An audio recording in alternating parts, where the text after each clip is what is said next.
बहुत धन्यवाद करना चाहता हूं। बहुत बहुत शुक्रिया। माननीय सदस्यगण, अभी 50 से अधिक वक्ता हैं, इसलिए कृपया अपने समय का पालन करें।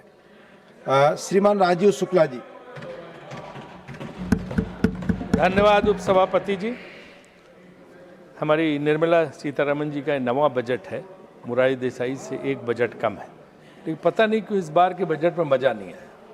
कुछ ऐसा है ही नहीं जिसकी प्रशंसा की जा सके, एक भी चीज़ नहीं है। कैपिटल एक्सपेंडिचर का नाम है तो दूसरी तरफ पैसा कट गया, चाहे वो ग्रामीण रोजगार में हो चाहे कृषि रोजगार। लेकिन मैं एक चीज़ यहाँ पे अनुरोध करना चाहता हूँ, निर्मला जी से यहाँ पे है नहीं, बाकी मिनिस्टर हैं यहाँ, कि उन्हें अब एक या तो सप्लीमेंट्री बजट पेश करें या रिवाइज्ड बजट पेश करें, क्योंकि बजट पेश होने के बाद ये अमेरिका के साथ डील हुई है, जो कि बहुत बड़ा, जिसमें खर्च है $500 बिलियन, करीब 45 लाख करोड़ का 5 साल में, और $40 बिलियन का हम इंपोर्ट अभी उनके साथ करते हैं, तो हमें $60 बिलियन का इंपोर्ट हर साल और करना पड़ेगा।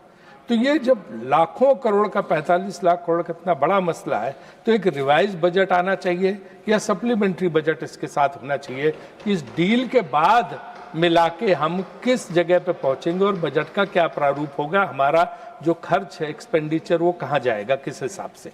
और इस $500 बिलियन में डिफेंस की खरीदारी शामिल नहीं है, वो इसके ऊपर है, ओवर एंड अबव है।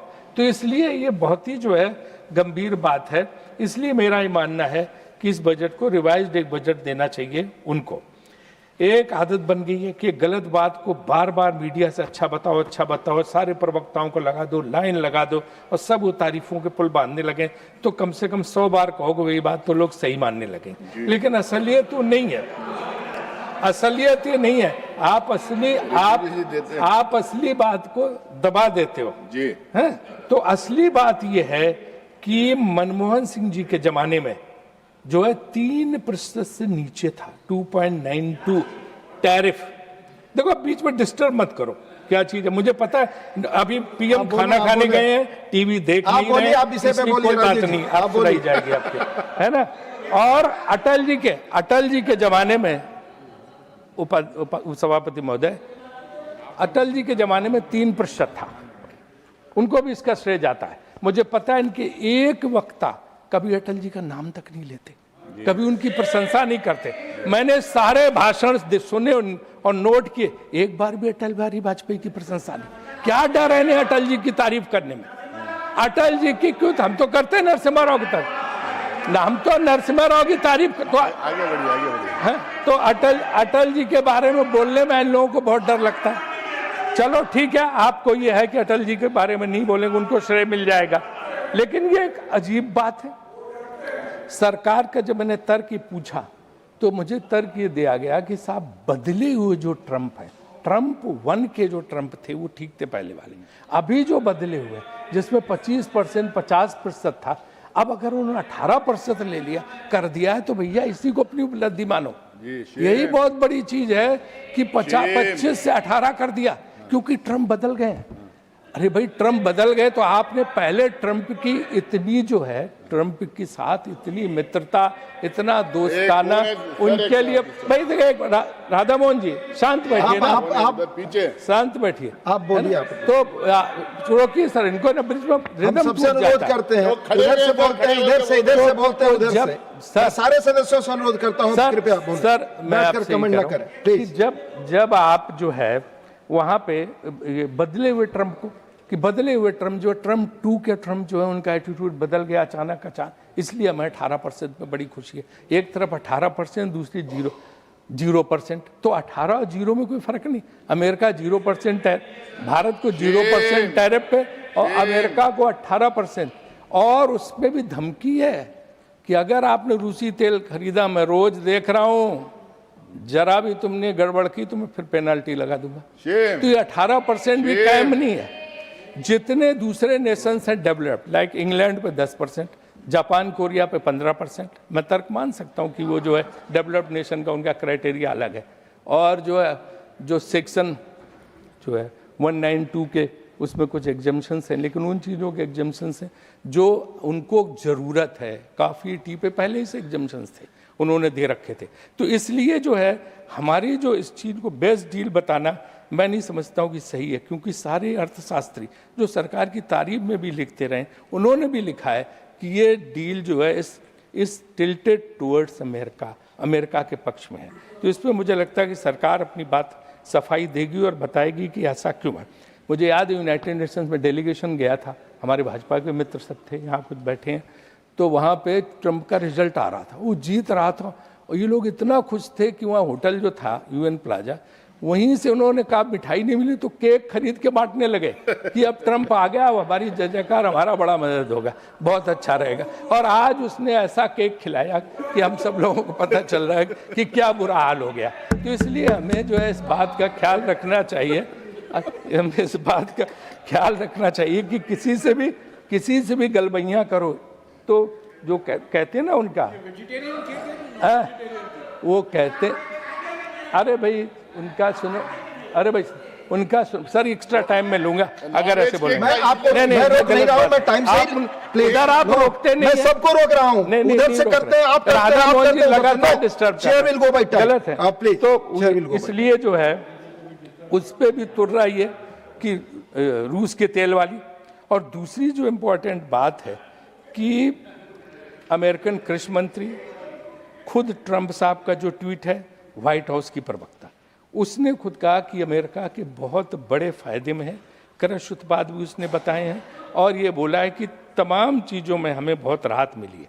एक चीज़ कल उन्होंने जयराम ने उठाई थी टेक्सटाइल वाली, 5% पे कपास, 5% सिर्फ ड्यूटी पे कपास बांग्लादेश को मिलेगी, अमेरिकन कपास।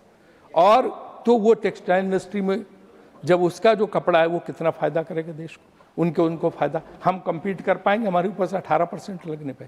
ये कुछ ऐसी बातें जो गंभीरता की बात है। तो हमें देखना पड़ेगा कि हमारा वस्त्र उद्योग, टेक्सटाइल इंडस्ट्री, गारमेंट इंडस्ट्री, उसका क्या हल होगा। और दूसरी सबसे इम्पोर्टेंट बात यह है कि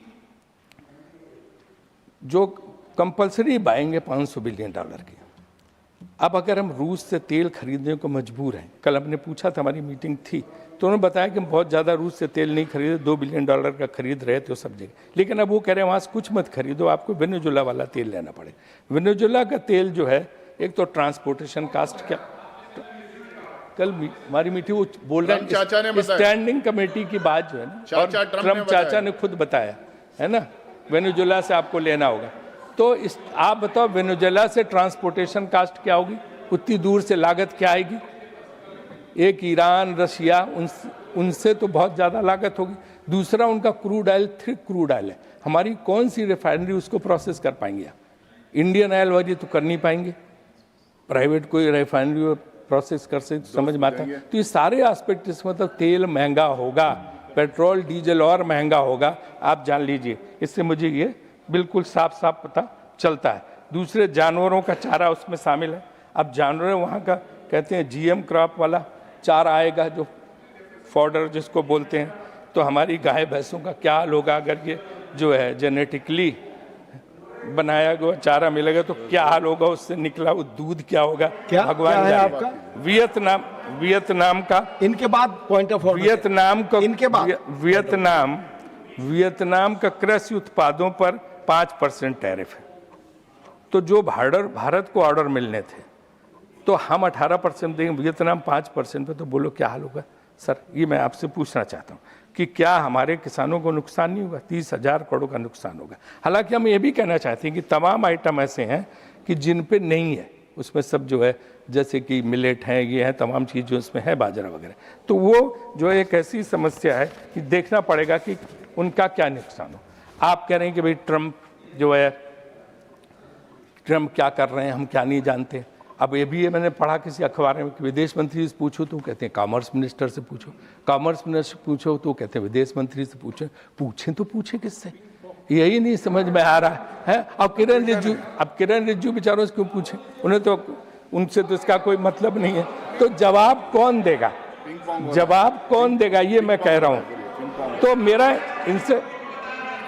इनसे यही कहना, यार नीरज शांत रहो है। तो हमारा ये कहना है कि हमें तेल खरीद की आज़ादी होनी चाहिए। कंपनियां जो हमारी हैं उनको स्वतंत्र निर्णय लेने की छूट होनी चाहिए और तेल महंगा ना हो, इसकी गारंटी करनी चाहिए। ये देखिए यहाँ पे जयशंकर जी बैठे, विदेश नीति का विस्तार कुछ है, इधर कुछ हुआ है कि पता नहीं क्यों विदेश नीति में कई बार ऐसे दौर आते हैं। हमारा बड़ा मुश्किल समय, हम कहते हैं कि आज हम विश्व गुरु हैं। गुरु वो होता है जिसके शिष्य होते हैं। यहाँ हम आश्रम खोल के बैठे, एक भी शिष्य नहीं है, शिष्य एक भी नहीं है, गुरु आश्रम खोल के बैठे हुए हैं। अभी जो यार नीरज प्लीज चुप रहो, कुछ नहीं करेंगे तुम्हारा, शांत रहो हैं। तो ये जो है आप बताओ, जब युद्ध हुआ किसी एक देश ने, छोटे मोटे देश ने हमारे सपोर्ट में बयान दिया? पाकिस्तान के सपोर्ट में चीन खड़ा है, अमेरिका उसके जनरल को बुला के लंच करा रहा है, और टर्की जो है ड्रोन दे रही है, सऊदी अरबिया डिफेंस डील कर रहा है, अजरबैजान उनके साथ। हमारे साथ कौन है? एक आदमी नहीं, ना पड़ोसी न कोई। तो ये कौन से गुरु की बात हो रही है? जो शिष्यविहीन गुरु, कौन है ऐसा जिसका शिष्य नहीं, चेले ही नहीं, गुरु खाली है? तो ये कौन सा आपने भारत बना दिया है? ये सबसे बड़ी हमारी समस्या है कि जो है इसको देखें। और उसी के साथ साथ मैं ये बात भी जोड़ता हूँ, क्योंकि यहाँ पे बैठे हैं माननीय विदेश मंत्री, कि बांग्लादेश के मामले में भी हमें कहीं न कहीं ऐसा रुख लेना पड़ेगा कि बांग्लादेश हमारी 71 की उपलब्धि है। एक बहुत बड़े संघर्ष के बाद भारत ने बांग्लादेश, पाकिस्तान के 2 टुकड़े हुए थे और बांग्लादेश हुआ था। आज हम बांग्लादेश को धकेल के पाकिस्तान के पाले में कर रहे हैं हर समय उसको इस तरह के, तो वो बहुत खराब हो जाएगा हमारे लिए।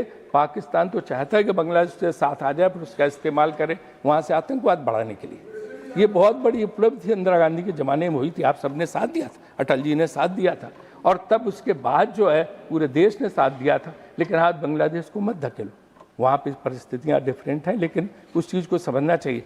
आपसे अच्छा काम तो हमारी आईसीसी ने किया। हमारा विवाद हो गया था वही क्रिकेट मैच को लेके, तो आईसीसी ने बातचीत करके पाकिस्तान, बांग्लादेश सबको बिठा के मामला सुलझा लिया। तो विदेश आपकी सरकार से ज़्यादा अच्छा काम तो आईसीसी कर रही है। तो कुछ ऐसा ही सीखो ना, कुछ इस तरह का काम हमें करना चाहिए जो आप नहीं कर रहे हैं। अब बात हम कहते हैं दूसरा सबसे महत्वपूर्ण बात है बेरोजगारी की। 15% बेरोजगारी है, 15% बेरोजगारी है, माने कि करोड़ों बेरोजगार है। इन बेरोजगारों के लिए हम जो है क्या कर रहे हैं, क्योंकि उनकी स्थिति बहुत ही खराब है। नौकरियां हैं नहीं, सरकार में खाली पद भरे नहीं जा रहे हैं, और अमेरिकन डील के बाद मेक इन इंडिया क्या हो गया भगवान ही जाने, क्योंकि सब इतना देना पड़ेगा तो यहाँ लोग बना के क्या करेंगे समझ में नहीं आ रहा। छोटे लघु उद्योग बंद हो रहे हैं। सरकारी अफसरों ने छोटे छोटे व्यापारियों की जान आफत में की है, जीएसटी से लगा के हर तरह से इतना तंग किया जा रहा कि मुझे लगता है 1 लाख कि 10 लाख लोग, 10 लाख व्यापारी या 1 लाख व्यापारी तो नागरिकता छोड़ के चले गए। तो अगर ये प्राइवेट सेक्टर के एंटरप्रेन्योर, एक वैसे आदमी जाए फर्क नहीं पड़ता, अगर उद्यमी जाता है, एंटरप्रेन्योर जाता है, तो लोगों को नौकरी कौन देगा? मुझे याद है मैं जब योजना मंत्री था तो एक दिन मनमोहन सिंह जी ने मुझे कहा, वो सोचते थे इस बारे में कि तुमने क्या सेंसस रिपोर्ट देखी 2012 की बात याद है? तो मैंने कहा नहीं, कहने उसमें 2.5 करोड़ की दर से हर साल नया यूथ आ रहा है नौकरी लेने के लिए। तुमने उसके लिए कुछ सोचा तुम लोगों ने योजना आयोग में? मैंने कहा साहब ऐसी तो कोई बात हुई नहीं, कि नहीं 2.5 करोड़ यूथ ही अगर इसको नौकरी नहीं देंगे तो ये अराजक तत्व हो जाए, तो कुछ सोचना चाहिए। तो तब उन्होंने कहा स्किल डेवलपमेंट पे जोर दो, स्किल डेवलपमेंट पे जोर दो, और प्राइवेट सेक्टर जो है इनको नौकरी दे सकता तो सरकार और प्राइवेट सेक्टर मिल के मदद कर। तो मैं इसमें स्किल डेवलपमेंट के लिए कोई पैसा नहीं बनाया गया। तो मुझे लगता है आपसे निवेदन ये है कि आप कहेंगे उनको कि स्किल डेवलपमेंट का भी उस रिवाइज्ड बजट में जो है, नए बजट में पैसा बढ़ाया जाए, ताकि लोगों को, उद्यमियों को उससे मौका मिले, और ये थोड़ा डंडा मारने का काम व्यापारियों वगैरह पे कम कराइए। अब से दिन भर डंडा मारते हैं, और इसकी वजह से उनका जो हौसला है वो बहुत कम होता चला जा रहा है। मैं इस बजट में ग्रामीण विकास और कृषि विकास, ग्रामीण सबसे बड़ी अर्थव्यवस्था, हमारी नरसिम्हा राव जी पहले आदमी थे जिन्होंने ग्रामीण मंत्रालय में 5 सेक्रेटरी रखे थे। बहुत विकराल रूप दिया था ग्रामीण विकास मंत्रालय को, और महत्वपूर्ण था। लेकिन यहाँ हम देख रहे हैं कि 6,500 करोड़ का बजट कम कर दिया गया। तो ग्रामीण विकास तो सबसे इम्पोर्टेंट, शहरों में तो कुछ हो नहीं रहा, ग्रामीण में नहीं हो रहा, तो ये आपके लिए बहुत ही जो है मेरे ख्याल से बहुत गलत बात होगी। आप कहते हैं यूथ पावर, यंग इंडिया, 60% हमारे कितने भाषण थे, कि देश देश की स्ट्रेंथ ये है कि यहाँ 60 करोड़ युवा है, 70 करोड़ युवा है। आज युवा कहाँ है? वो जो कोरोना का ही हुआ तो 4 घंटे के अल्टीमेटम में आपने उनको बाहर किया। जिस तरह से शहरों से छोड़ के अपने गाँव गए, परेशान होके, दुखी होके, उनको 24-48 घंटे का टाइम मिलता, तो वो इतना दुखी हो गए कि वहां से, भैया आप तो पहले ही मेरा कर देते, नहीं तो दोस्ती किस बात की आपसे? आप देखिए, है ना, आप कभी मौका नहीं देते। राजीव जी देखिए, कंक्लूड तो ये जो है ना, बस खत्म कर दे बस। तो उनको मौका कब हम देंगे? क्योंकि वो जो है कोरोना काल में जो गए वो लौट के नहीं आ रहे हैं, जिससे लेबर कास्ट बहुत बढ़ रही है, जो एक्सपोर्ट वालों को भी दिक्कत करेगी और लोगों को भी। तो उनको जो है, आप जो बुजुर्ग हैं उनको राशन दीजिए, यूथ को मोटिवेट करिए कि वो कामों में वापस जाए, बड़े बड़े शहरों में, जो कि नहीं जा रहा है। युवा डिग्री लेके सड़क पर प्रदर्शन कर रहा, किसानों के एमएसपी गारंटी नहीं। एक फिर नड्डा जी के लिए कि हेल्थ बजट बहुत कम है। नड्डा ये हेल्थ बजट बहुत कम है, ये 2-2.5% से कुछ नहीं वाला। बहुत दिक्कत है, प्राइवेट हॉस्पिटल लूट रहे हैं। आयुष्मान कार्ड एक स्कैंडल बन गया है। ये प्राइवेट अस्पताल वाले आयुष्मान कार्ड पहले ही दिन उसका पैसा खर्च। राजीव जी, हम कॉलिंग, इसलिए मैं, अच्छा सुनिए, मैं आखिरी सेंटेंस सुन लो ना, कि हम ही सुझाव दे रहे हैं, कोई दुश्मन के नाते नहीं मिल रहे। विपक्ष को दुश्मन मत समझो। Thank you Rajiv ji, 1 minute हो गया, प्लीज। दुश्मनी एक कदम 2 कदम, तुम भी थक जाओगे और हम भी थक जाएंगे। Thank you. कितने मिनट दिए थे आपने मुझे? 1 मिनट अधिक दिए थे। नहीं दिए कितने टोटल?